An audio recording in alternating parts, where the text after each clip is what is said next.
विद्यार्थी मित्रांनो, आज आपण 12वी अकाउंटमधील पार्टनरशिप फायनल अकाउंट या प्रकरणातला अखेरचा प्रॉब्लेम घेणार आहोत।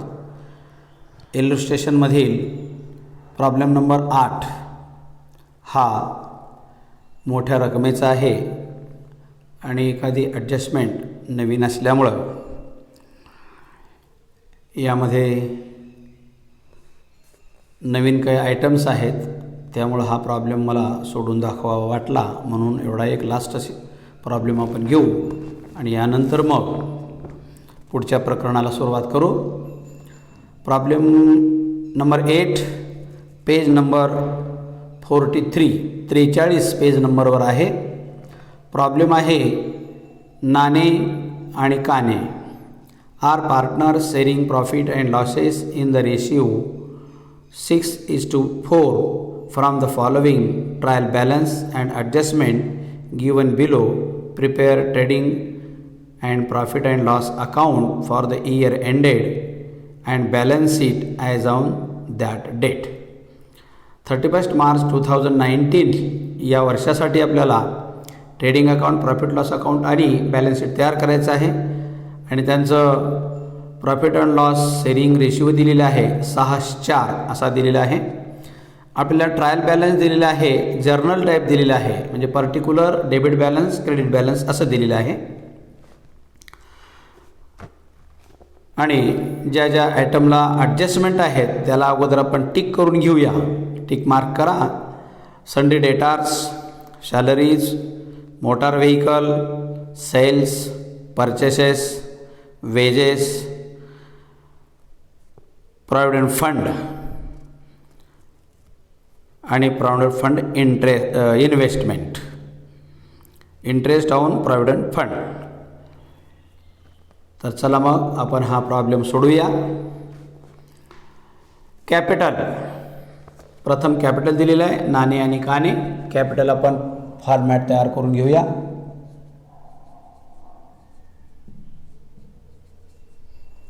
कॅपिटल,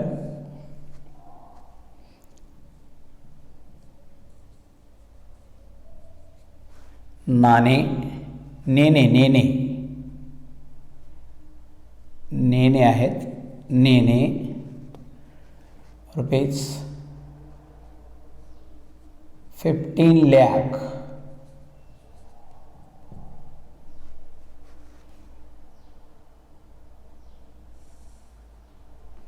नंतर काने,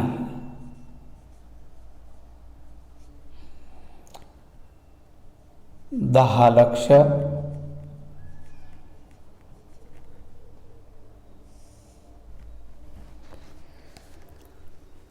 नंतर आहेत सन्ड्री डेटार्स, 4,50,000 ही आपली ॲसेट आहे। ॲसेट साईडला घेऊन टाका, वर 1-2 ओळी जागा सोडा आणि खाली लिहा सन्ड्री डेटार्स।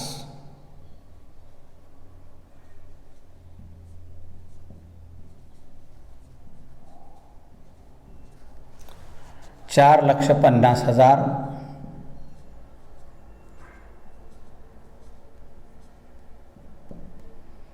यावर 2 ॲडजस्टमेंट आहेत। यानंतर सन्ड्री क्रेडिटार्स, हे आपली लायबिलिटी आहे। क्रेडिट बॅलन्स दिलेले आहे आपल्याला लायबिलिटी साईडला।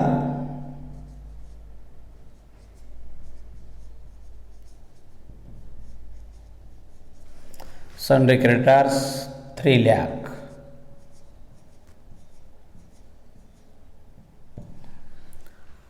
नेक्स्ट आहे रेंट। रेंट हे प्रॉफिट अँड लॉस अकाउंटचा डेबिटचा आयटम आहे, म्हणून प्रॉफिट अँड लॉस अकाउंटच्या डेबिट साईडला घेऊन टाकू आपण। या ठिकाणी ट्रेडिंग अकाउंटची सीमा पक्की करून घेऊ। सॅलरीसाठी वर 1 जोड जागा सोडा आणि खाली लिहा टू रेंट। रेंटला हिडन ॲडजस्टमेंट दिलेली आहे 10,000 कंसामध्ये दिलेले आपल्याला इन ब्रॅकेट 10 मंथ्स। रेंट हे आपण 10 महिन्याचं दिलेलं आहे। आपलं वर्ष असतं 12 महिन्याचं, म्हणजे आणखी 2 महिन्याचं आपल्याला रेंट द्यायचं आहे. 10 महिन्याला 10,000, तर 2 महिन्याची किती राहिले द्यायचे? 2,000.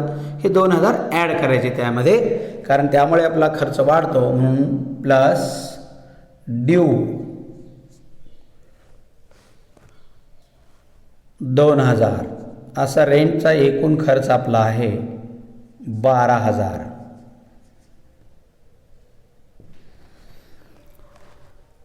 आणि हे देणं आहे म्हणून लायबिलिटी साईडला लिहायचं आउटस्टँडिंग रेंट.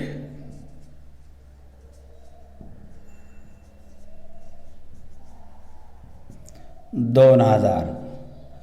मित्रांनो, फायनल अकाउंटमध्ये एक लक्षात ठेवायचं, हे जे अमाऊंट आपण मांडत असतो, ह्या अमाऊंट मात्र मांडत असताना व्यवस्थित मांडायचं. असं एकक, दशक, सहस्त्र, लक्ष, दशलक्ष अशा प्रमाणात दशमान पद्धतीनं आपण रकमा मांडायच्या. आता आपण रकमा वेड्यावाकड्या मांडल्यामुळं आपल्या बेरजा वजाबाक्या चुकतात, म्हणून ही एक काळजी घ्यायची, कारण रकमा जास्त असतात आपल्या, म्हणून रकमा एकाखाली एक, एकक, दशक, शतक, सहस्त्र अशा प्रकारेच मांडत याव्यात.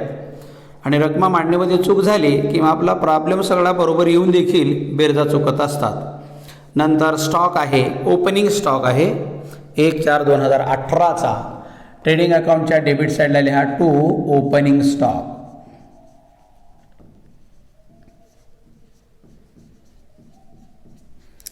ओपनिंग स्टॉक आहे 5,35,500. हे 5,35,500. नेक्स्ट आहे प्रीमायसेस. प्रीमायसेस ही आपली ॲसेट आहे, ॲसेट साईडला घेऊन टाका प्रीमायसेस.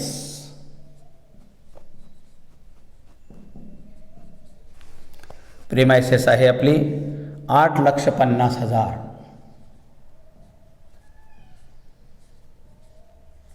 हे 8,50,000. नेक्स्ट आहे सॅलरी. सॅलरी प्रॉफिट अँड लॉसच्या डेबिट साईडला फर्स्ट आयटम टू सॅलरी. सॅलरीवर ॲडजस्टमेंट आहे 50,000 रक्कम आहे.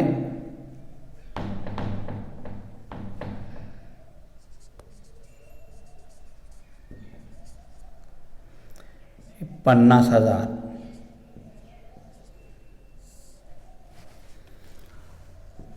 Next discount. डिस्काउंट डेबिटला 800 आणि क्रेडिटला आहे 950. डिस्काउंट दिलेलीही आहे आणि मिळालेलं आहे. दिलेला आपला लॉस असतो म्हणून प्रॉफिट लॉसच्या डेबिटला, आणि मिळालेला आपल्याला फायदा असतो म्हणून प्रॉफिट लॉसच्या क्रेडिटला. डेबिटची अमाऊंट डेबिटला, क्रेडिटची अमाऊंट क्रेडिटला. म्हणून to discount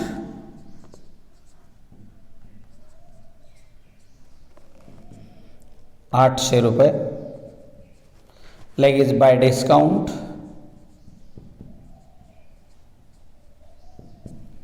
₹950. Next motor vehicle. हे आपले ॲसेट आहे, ॲसेट साईडला लिहा मोटार व्हेकल.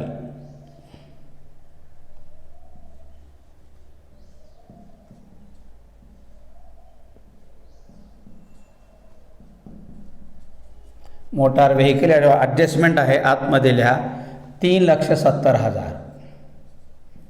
3,70,000 ॲडजस्टमेंट आहे यावर. Next sales. सेल्स हे ट्रेडिंग अकाउंटच्या क्रेडिट साईडला जाईल. Cells bye cells. अमाऊंट आहे 8,40,500.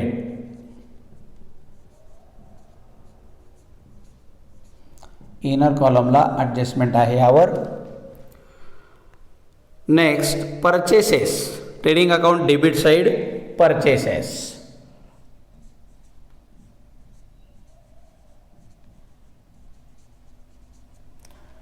परचेसेस आहेत आपले 6,40,500. 6,40,500 यावरही ॲडजस्टमेंट आहे आतमध्ये लिहा. नंतर wages. Trading account debit side wages to wages. Wages तारीखवरी ही ॲडजस्टमेंट आहे. इनर कॉलमला लिहा 10,000. नेक्स्ट आहे ऑफिस एक्सपेन्सेस. हे इनडायरेक्ट एक्सपेन्सेस आहेत म्हणून प्रॉफिट अँड लॉसच्या डेबिट साईडला टू ऑफिस एक्सपेन्सेस.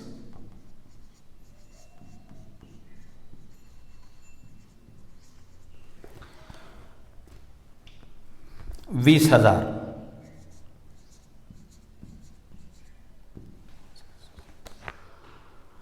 नंतर बँक ओव्हरड्राफ्ट. हे बँक ओव्हरड्राफ्ट आपली लायबिलिटी आहे, अल्पावधीचं कर्ज आहे 1,50,000. इथल्या लायबिलिटी साईडला bank overdraft 1,50,000. Next returns. Returns म्हणजे परत, वस्तू परत आल्या, वस्तू परत गेल्या. रिटर्न्समधून डेबिटची रिटर्न्स हे सेल्समधून वजा करायची आणि क्रेडिटची रिटर्न्स हे परचेसमधून वजा करायची. म्हणून लक्षात ठेवा, रिटर्न्स डेबिटची अमाऊंट आहे 5,500.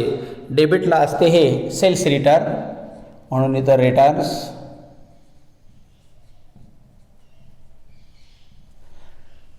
5,500.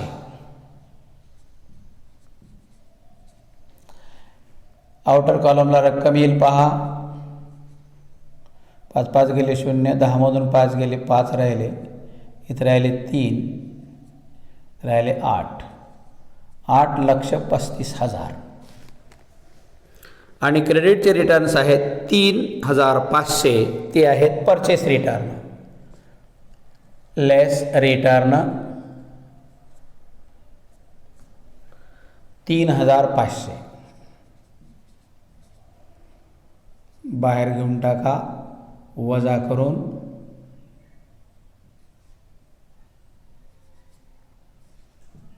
6,37,000 रिटर्न्स वजा केले. लक्षात ठेवायचं, रिटर्न्स फक्त रिटर्न्स देतात आपल्याला. त्यावेळेला लक्षात ठेवायचं, परचेसची अमाऊंट असते डेबिट, म्हणजे रिटर्न्सची अमाऊंट काय असेल, क्रेडिट असेल. म्हणून क्रेडिटची अमाऊंट आहे 3,500 ही लिहिली आपण. आणि सेल्सची अमाऊंट असते क्रेडिट साईडला, म्हणून त्याची रिटर्न्स कुठे येईल, डेबिट साईडला, म्हणजे ती आहे 5,500. ही 5,500 वजा केली. नंतर प्रॉव्हिडंट फंड इन्व्हेस्टमेंट. ही प्रॉव्हिडंट फंड इन्व्हेस्टमेंट ही 8 लक्ष आपली ॲसेट आहे. Provident fund investment he P of investment.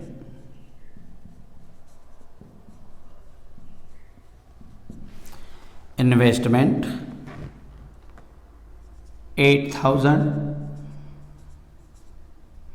हे प्रॉव्हिडंट फंड काय असतं ते आपण थोड्या वेळानं पाहू, नंतर लगेच. कॅश इन हँड ही आपली ॲसेट आहे. ॲसेट साईडला लिहून टाका कॅश इन हँड.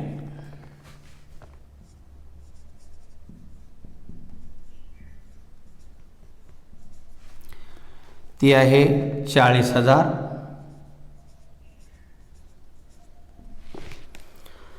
नेक्स्ट आहे प्रॉव्हिडंट फंड कॉन्ट्रीब्युशन ₹1,00,000. हां, आता प्रॉव्हिडंट फंड काय असतो, कंपनीमध्ये जे कामगार काम करत असतात, काम करून ते वयोमानाप्रमाणे जेव्हा सेवानिवृत्त होतात, त्यानंतर मात्र त्यांच्या उदरनिर्वाहाला काही साधन उरत नाही.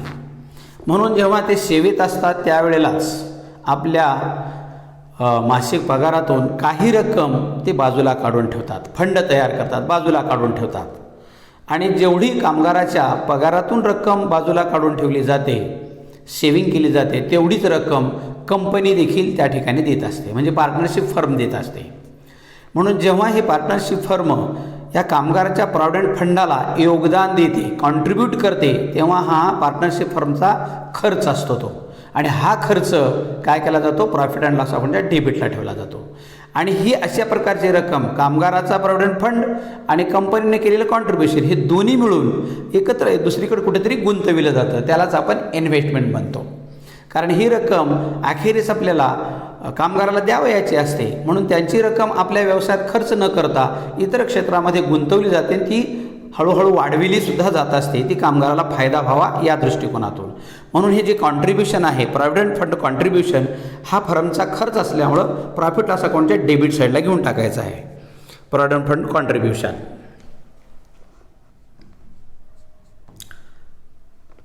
PF कॉन्ट्रीब्युशन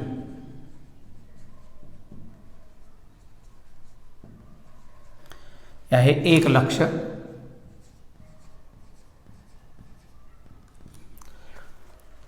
नेक्स्ट हा प्रॉव्हिडंट फंड. नेक्स्ट पुन्हा हा प्रॉव्हिडंट फंड ही जी रक्कम झालेली असते, जमा झालेली असते, शेवटी अखेरीस कामगारांना हे देणं आहे. कधी का होत नाही, फर्मची ही असेट नाही, म्हणून ही रक्कम देयता आहे, लायबिलिटी आहे आपली, म्हणून लायबिलिटीला ठेवली जाते. म्हणून ही प्रॉव्हिडंट फंड लायबिलिटी साईडला घेऊन टाकायचं आहे. 2,80,000 क्रेडिट बॅलन्स आहे provident fund.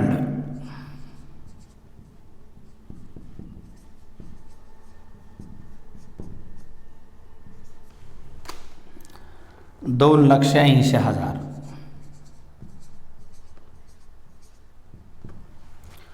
Next cash at bank आपली ॲसेट आहे. कॅश ॲट बँक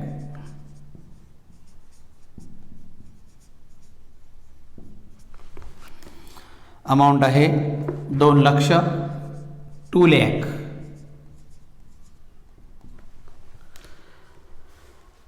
नेक्स्ट आहे interest on provident fund investment. आपण जी ही इन्व्हेस्टमेंट केलेली आहे 8,00,000ची, 8,00,000 रुपयाची जी इन्व्हेस्टमेंट केलेली आहे त्यावर इंटरेस्ट मिळालेला आहे 42,000.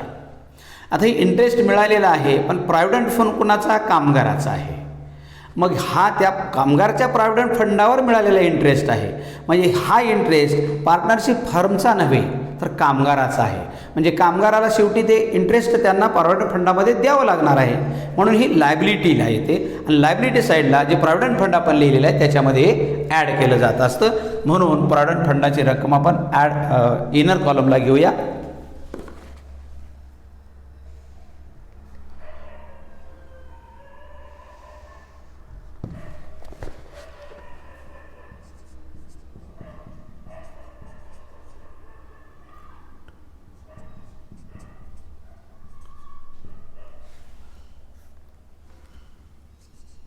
$2,80,000 आणि यामध्ये पुन्हा ॲड इंटरेस्ट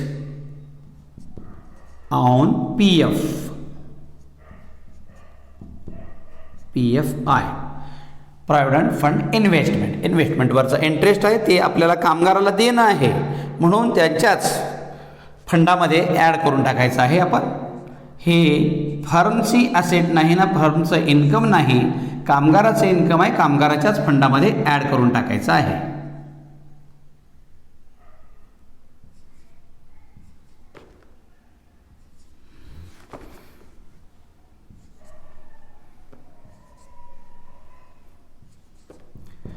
$3,22,000, 3,22,000. नेक्स्ट आहे ड्रॉविंग्स. पार्टनरशिपच्या ड्रॉविंग्ज आहेत, त्यांच्या कॅपिटलमधून मायनस करूया. Drawings minus drawing.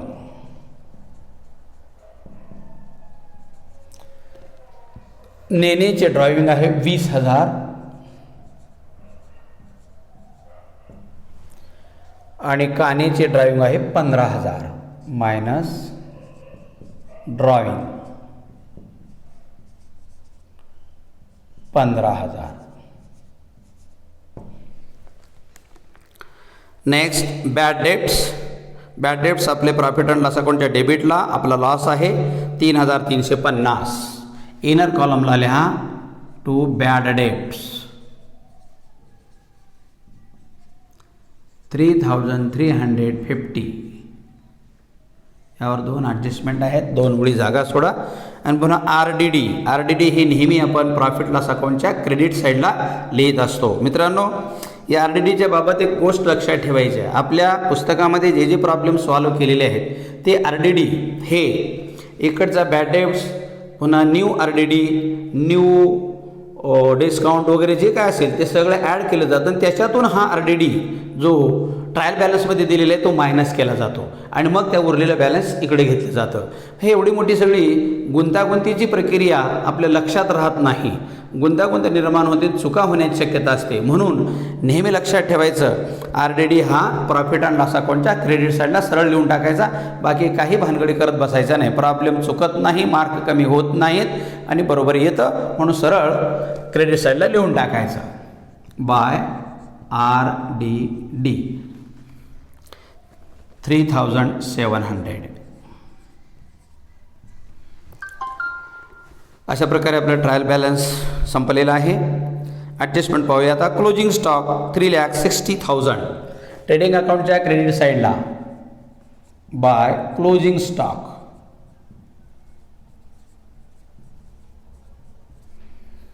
Closing stock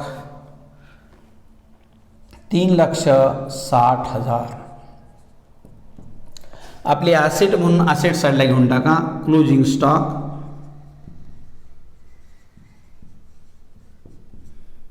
3,60,000.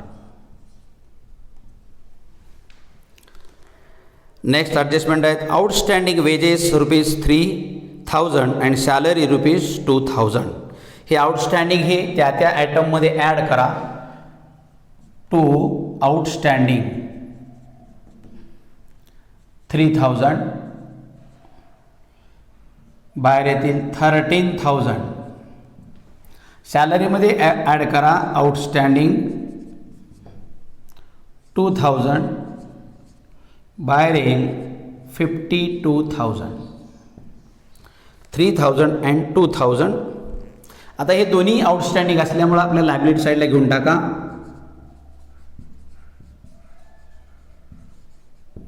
Outstanding wages ₹3,000. Outstanding salary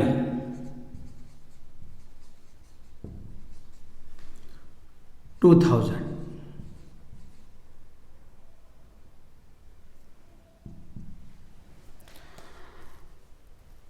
next दोन्ही इफेक्ट आपण केलेले आहेत.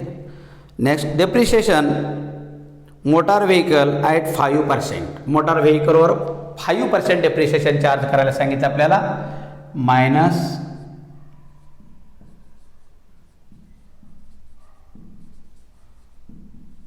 डेप्रिशिएशन 5%. इथं नंबर 1 घेऊ. DP on motor vehicle. Motor vehicle आपलं 3,70,000 इंटू 5% असा फॉर्म्युला मांडून घ्यायचा आहे आणि कॅल्क्युलेशन करा. गुणाकार करून घ्या. 500 500 5 7 35ला 5 हातचे आले 3 5 त्रिक 15 आणि 3 18. 18,500 हे DEP आला. मायनस करून घ्या यातून 18,500. मायनस करा.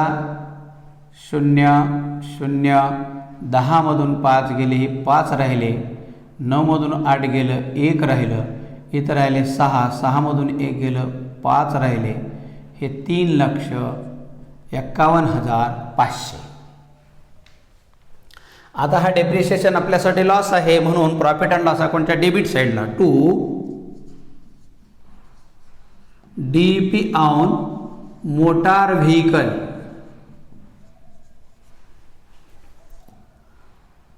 18,500.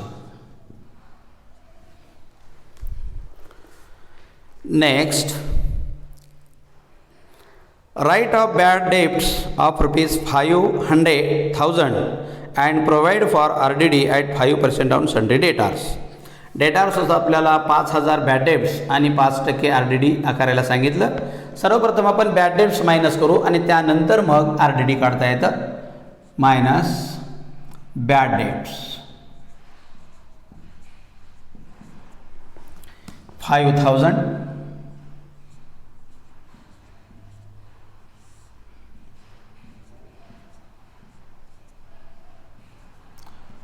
4,045.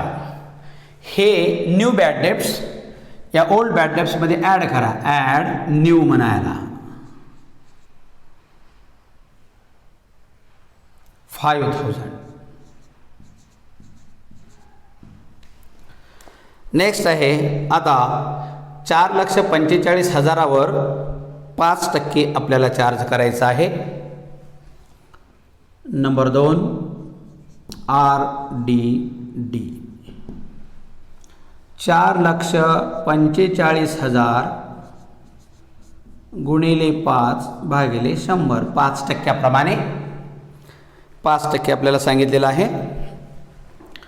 कॅल्क्युलेशन करून घ्या. आता गुणाकार करा याला.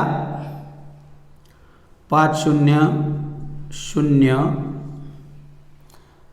5 5 25ला 5 हातचे आले 2. 5 5 25ला 5 हातचे 2. 5 1 20 2 22ला 2 हातचे 2. 5 1 20 2 22. 22,250 हा रिझर्व्ह फॉर डाऊटफुल डेब्ट्स आलेले आहेत.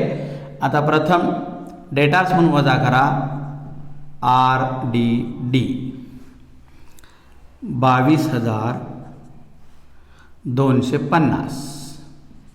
22,250 मायनस करून घ्या. 0. 10 मधून 5 गेले 5 राहिले. 9 मधून 2 गेले 7 राहिले. इथं राहिले 4. 4 मधून 2 गेले 2 राहिले. इथं राहिले 4. 4 मधून 2 गेले 2 राहिले. 4,22,750. आता हा RDD या बॅड डेब्ट्समध्ये ॲड करा प्लस RDD आहे 22,250. तर मित्रांनो लक्षात ठेवा, आता या तिन्हीची जी बेरीज होते या बेरजेतून हे RDD वजा केलं जातं. पण काय काय वेळेला काय होतं, ही रक्कम कमी पडते आणि ही रक्कम जास्त होते. मग पुन्हा यातून वजा करा आणि उरली पुन्हा तिकडे घ्यावी लागते. पण ह्या सगळ्या गोष्टी करण्यासाठी आपल्या डोक्यात गुंतागुंत निर्माण होते. म्हणून अशी क्लिष्टता निर्माण होणार नाही अशा पद्धतीनं आपण सरळ डेबिटला क्रेडिटला लिहून टाकलं की डेबिट आणि क्रेडिट मायनस होऊन जातं, इफेक्ट सारखा होतो. म्हणून जास्त गोंधळात न पडता इझी गोईंगमध्ये आपण सरळ करून टाकायचं आहे. 5 आणि 5 जायला 0 हातच्या आला 1 1 6. 5 आणि 3 8 8 आणि 2 जायला 0 हातच्या आला 1. 30,600. 4 आणि 2 6. 8 आणि 2 जायला 0 हातच्या आला 30,600 हे टोटल आलं. आता नेक्स्ट, काने withdraw goods of ₹6,000 for his personal use. काने या पार्टनरने आपल्या कौटुंबिक उपयोगासाठी 6,000च्या वस्तू घेऊन गेलेल्या आहेत. याचे 2 परिणाम करायचे. वस्तू आपल्या व्यवसायातून गेल्या म्हणून ट्रेडिंग अकाउंटच्या क्रेडिट साईडला, आणि त्याचं भांडवल कमी झालं तेवढ्याने म्हणून भांडवलातून मायनस करायचं, त्याच्या ड्रॉइंगमध्ये ॲड करायचं. तर ट्रेडिंग अकाउंटच्या क्रेडिट साईडला बाय गुड्स टेकन बाय काने ₹6,000. या कानेच्या जे ड्रॉइंग आहे, कानेची ही ड्रॉइंग 15,000 यामध्ये अधिक करायचं. अधिक गुड्स हे 6,000. अशा प्रकारे 21,000 त्याची एकूण टोटल ड्रॉइंग होते. यानंतर आता मित्रांनो एक लक्षात ठेवा, या गणितात दिलेल्या ॲडजस्टमेंट संपलेले आहेत. पण आतापर्यंत आपण 10-12 प्रॉब्लेम सोडवल्या, त्यामध्ये एक ॲडजस्टमेंट आलेली नव्हती आणि ती ॲडजस्टमेंट आपल्याला माहिती व्हावी म्हणून ती मी स्वतः या गणितामध्ये ॲड केलेली आहे. ती म्हणजे कशा प्रकारचे पहा. Goods of ₹50,000 destroyed by fire and insurance company admitted a claim of ₹40,000 only. काय झालं, या कंपनीचा 50,000चा माल आगीमध्ये जळाला. आगीमध्ये जळाल्यानंतर हा माल इन्शुर्ड होता, विमा उतरविलेला होता, म्हणून विमा कंपनीकडे लगेच क्लेम दाखल केला आणि क्लेम दाखल केल्यानंतर विमा कंपनी येते, संपूर्ण सर्वे करते, त्या मालाचं पूर्ण पाहणी करते आणि पाहणी केल्यानंतर त्यांचं व्हॅल्युएशन मात्र 40,000 एवढं झालं. आपला माल जळाला 50,000चा, पण त्यांच्या व्हॅल्यूनुसार 40,000 त्यांचं व्हॅल्युएशन झालं. म्हणून विमा कंपनी आपल्याला 40,000 नुकसान भरपाई देण्यास तयार झाली. 40,000 नुकसान भरपाई देण्यासाठी तयार झाल्यामुळं आता प्रत्यक्ष आपलं नुकसान झालं 10,000चं. माल जळाला 50,000चा, विमा कंपनी देणार आहे 40,000, आपलं नुकसान झालं 10,000चं. अशा 3 रकमा या ठिकाणी तयार होतात. म्हणून माल जळाला 50,000चा म्हणजे माल गेला आपल्या व्यवसायातून 50,000चा, याचा इफेक्ट होतो ट्रेडिंग अकाउंटच्या क्रेडिट साईडला पूर्ण 50,000ने. नंतर 40,000 विमा कंपनी आपल्याला क्लेम ॲडमिटेड केलेला आहे, मंजूर केलेला आहे, ती आपली ॲसेट आहे, कधी ना कधी आपल्याकडे येणार आहे, म्हणून ती ॲसेट साईडला ठेवायचे 40,000. आणि प्रत्यक्ष जो लॉस झालेला आपल्याला फायरमुळं, जळाल्यामुळं जो लॉस झालेला आहे 10,000चा, तो मात्र प्रॉफिट अँड लॉस अकाउंटच्या डेबिट साईडला ठेवायचा आहे. हा इफेक्ट आणि ही ॲडजस्टमेंट कुठल्याही मागच्या प्रॉब्लेममध्ये आलेली नव्हती, म्हणून मी मुद्दाम या प्रॉब्लेममध्ये ॲड करून आपल्याला त्याचं स्पष्टीकरण देण्यासाठी घेतलेली आहे. तर मग आता ट्रेडिंग अकाउंटच्या क्रेडिट साईडला by goods destroyed by fire 50,000. 40,000 आपल्याला नुकसान भरपाई विमा कंपनीकडून मिळणार आहे, ती आपली ॲसेट आहे. म्हणून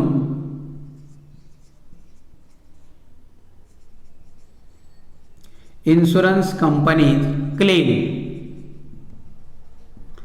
इन्शुरन्स कंपनीचा क्लेम आहे 40,000. ही आपली ॲसेट आहे, आपल्याला ते येणारच आहेत रक्कम. आणि प्रत्यक्ष नुकसान झालं आपलं 10,000चं, ते प्रॉफिट अँड लॉस अकाउंटच्या डेबिट साईडला ठेवायचं. To loss by fire 10,000. तर अशा प्रकारे आपल्या ॲडजस्टमेंट संपलेल्या आहेत. आता आपण अकाउंट क्लोज करूया.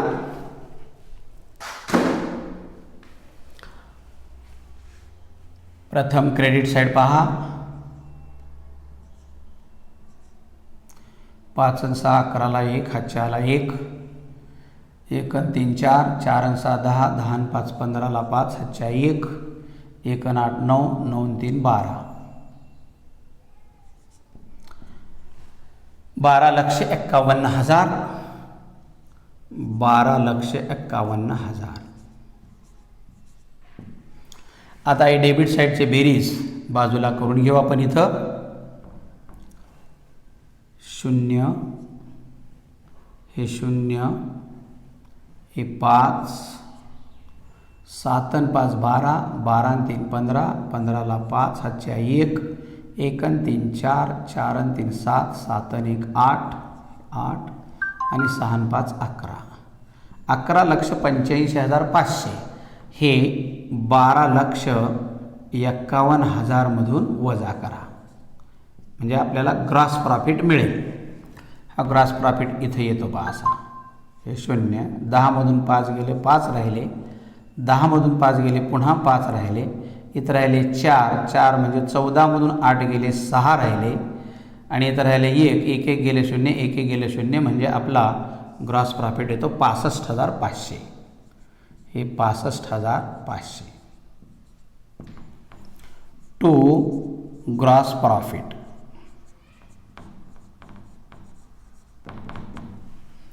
हा ग्रॉस प्रॉफिट आता प्रॉफिट लॉसच्या क्रेडिट साईडला घेऊन टाका. By gross profit 65,500.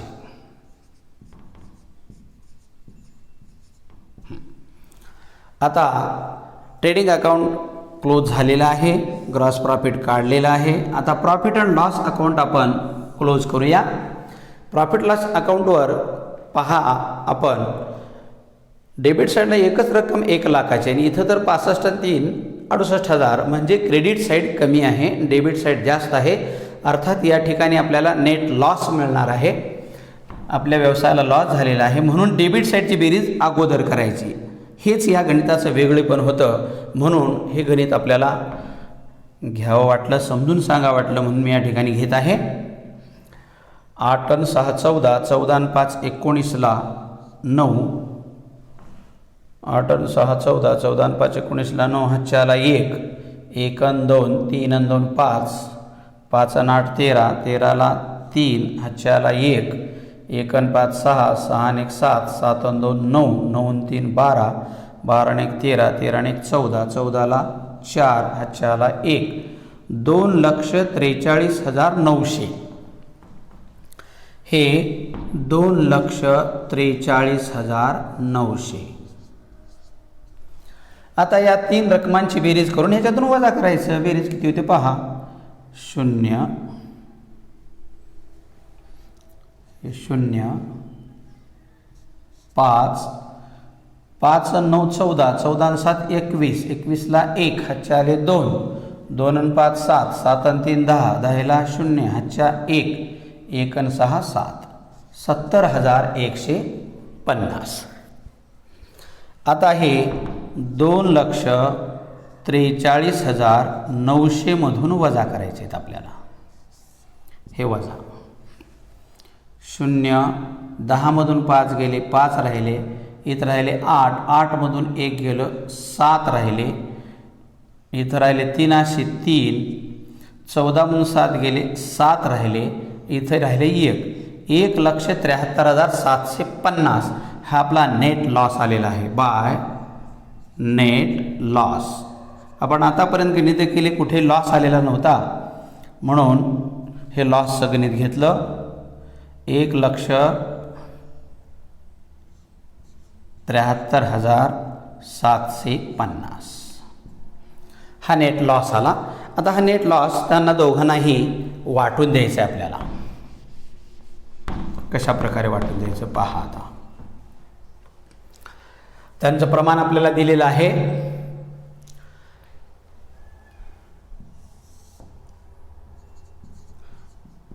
Distribution of net profit, net loss. प्रमाण आहे दिलेलं आपल्याला 6/4. याला आपण संक्षिप्त करून घेऊया. हे बरोबर संक्षिप्त करून घेऊ. 2×6 आणि 2×4 हे संक्षिप्त झालं.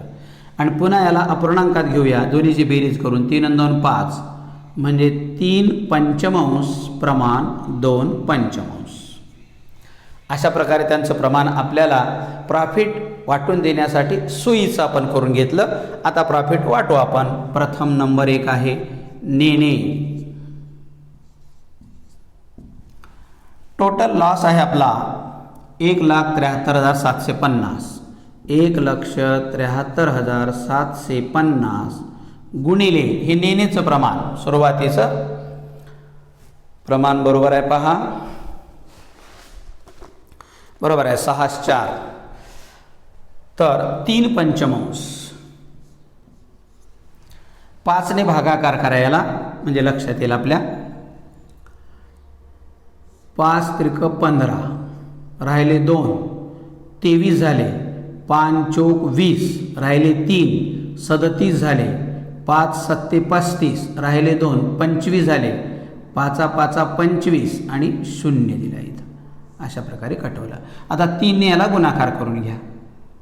3 0 0, 3 5 15ला 5, हातच्या 1, 3 7 21, 21 आणि 1 22ला 2, हातचे 2, 3 चौक 12, 12 आणि 2 14, 14ला 4, हातच्या 1 आणि 3 त्रिक 9, 9 आणि 1 10. 1,04,250 हे नेणेला लॉस. नंतर काने किती सहन करणार आहे लॉस पहा. आता 1,73,750 गुणिले 2/5. भागाकार आपण केला पूर्वीसारखाच आला, तो म्हणजे 34,750. त्याला 2 ने गुणाकार करू आता आपण. 2 0 0, 2 5 10ला 0, हातच्या 1, बे सती 14 आणि 1 15ला 5 हातच्या 1 बे चौक 8 आणि 1 9 आणि बे त्रिक 6 69,500 अशा प्रकारे आपण लॉस वाटून दिला. बरोबर येतो का पाहू. विभागणी बरोबर आहे का. 5 5 5 2 7 9 4 13ला 3 हातच्या 1 6 आणि 1 7 हे 1,73,750 आपण बरोबर विभागून दिला. आणि प्रॉफिट लॉसच्या क्रेडिट साईडला इथं इनर कॉलमला लिहा हे नेने आणि हा काने. नेनेला आहे 1,04,250 आणि याचा आहे 69,500. अशा प्रकारे विभागणी. आता हा लॉस असल्यामुळं त्यांच्या कॅपिटलमधून मायनस होणार. आता इथून मायनस करा. Minus net loss. हे लॉस 1,04,250. प्रथम लॉस मायनस करा आणि मग ड्रॉइंग मायनस करून मग आउटर कॉलमला रक्कम घ्या. हे 0 10 मधून 5 गेले 5 राहिले 9 मधून 2 गेले 7 राहिले इथं राहिले 9 9 मधून 4 गेले 5 राहिले इथं राहिले 9 इकडचा एक गेला 4 राहिले 4 मधून 1 गेलं 3 राहिलं 13,95,750.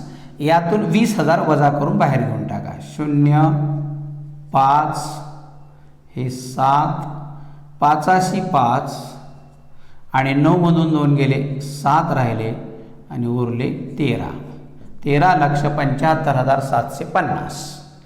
त्याचप्रमाणे इथं लेस नेट लॉस.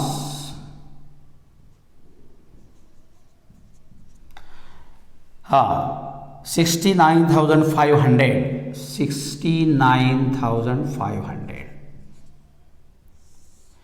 हे मायनस करून खाली घ्या. 0 0 10 मधून 5 गेले 5 राहिले 9 9 गेले 0 9 मधून 6 गेले 3 राहिले आणि इथं राहिले 9 9,30,500. 9,30,500 मधून आता हे 15 21,000 हे ड्रायव्हिंग आहेत वजा करू. आपण इकडं रफवर घेऊ. 9,30,500 बरोबर आहे ना. 9,30,500 15 आणि 6 21,000 मायनस करू. आपण 21,000 मायनस करू. 0 0 5 10 मधून 1 गेलं 9 राहिले आणि 2 2 गेले 0 9,09,500 बरोबर आहे. 21 मधून 9,09,500 हे 9,09,500. अशा प्रकारे आपण हे मायनसमध्ये आहेत. अशा प्रकारे आपलं गणित संपलेलं आहे. इथं आता टॅली करूया.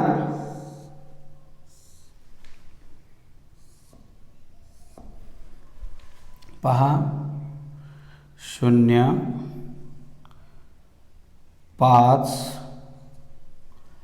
7 आणि 5 12 12ला 2 हातच्या 1 1 आणि 5 6 6 आणि 9 15 15 आणि 2 17 17 आणि 2 19 19 आणि 3 22 22 आणि 2 24 24ला 4 हातचे 2 2 आणि 7 9 9 आणि 5 14 14 आणि 2 16 16ला 6 हातच्या 1 1 आणि 3 4 4 आणि 9 13 13 आणि 3 16 16 आणि 1 17 17 आणि 3 20 20ला 0 हातच्या आले 2 2 आणि 1 3 30,64,250. इकडं पहा 0 हे 5 5 5 आणि 7 12ला 2 हातच्या 1 1 आणि 1 2 2 आणि 2 4 4 5 आणि 5 10 10 आणि 2 12 12 आणि 4 16 16 आणि 6 22 आणि 4 26 26ला 6 हातचे 2 2 आणि 8 10 10 आणि 3 13 13 आणि 4 17 17 आणि 8 25 25 आणि 2 27 आणि 27 आणि 3 30 30,64,250. अशा प्रकारे मित्रांनो मोठ्या रकमेचं गणित आपण टॅली केलेलं आहे. म्हणून पुन्हा एकदा तुम्हाला सांगतो, अशा रकमा असतात तेव्हा रकमा ह्या बरोबर उजवीकडून डावीकडे एकाखाली एक पद्धतशीर मांडायच्या. जर या रकमामध्ये खालीवरी जर झालं तर एकाचं दशक होतं, दशकाचं शतक होतं आणि अशा वेळेला आपल्या बेरजा चुकतात. गणित बरोबर येऊन देखील आपल्या मांडणीमुळे केवळ गणित चुकतं. म्हणून गणितामध्ये मांडणीला सुद्धा अतिशय महत्त्व आहे. तर प्रत्येक फायनल अकाउंट असो कुठल्याही अकाउंटचं गणित करत असताना रकमाची मांडणी मात्र शिस्तबद्ध रीतीने करायची आहे, जेणेकरून बेरजा चुकणार नाहीत. अशा रीतीने आपण पार्टनरशिप फायनल अकाउंटचे 10-12 प्रॉब्लेम आपण घेतलेले आहे, त्याचं स्पष्टीकरण पाहिलेलं आहे आणि एवढ्यावर आपलं समाधान होईल अशी माझी अपेक्षा आहे. अशा प्रकारे जेव्हा गणित तुम्ही व्हिडिओ पाहाल तेव्हा स्वतः पुस्तक आणि वही घ्या, त्याच्यासोबतच करत चला. आणि पुन्हा पुन्हा सांगतोय मी तुम्हाला की अकाउंटला प्रॅक्टिसच पाहिजे, तशी प्रॅक्टिस पुन्हा पुन्हा करत चला. कारण 15 मार्क देणारा हा प्रॉब्लेम आहे. सर्वात जास्त गुण याला आहेत, जवळजवळ 20% गुण यालाच मिळत असतात. म्हणून लक्षात ठेवा, याला जास्तीत जास्त सराव करा आणि आपण फायनल अकाउंटमध्ये या ठिकाणीच थांबू. यानंतर नॉट फॉर प्रॉफिट कन्सर्न जे आहे यावरचे प्रॉब्लेम आपण पाहणार आहोत, हे उद्याला पाहू. धन्यवाद.